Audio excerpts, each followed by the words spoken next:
Hello everyone and welcome back to another video from Wake&Tech. In this video, I'm going to show you how to add a logo onto your photo on Snapseed. So let's get started right away. First of all, open up the Snapseed application on your device and you can tap on the plus icon to choose an image to edit from your gallery. Once you have chosen your desired image, tap on the tools option and then you can scroll down and tap on text.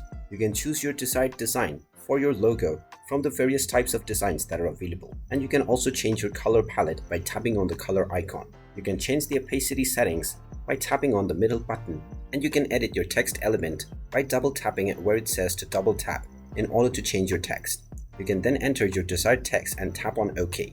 And now you can customize your logo position and set its dimensions as well.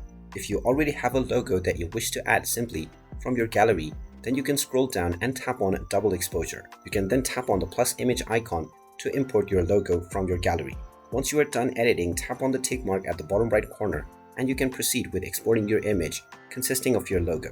And there you have it. That is how you can add logo onto your photos on Snapseed. If you find this video helpful, make sure you hit that like button and subscribe to our channel if you haven't done so already. Also ring that notification bell to never miss another update from us. Thank you for watching and I will see you again in the next video.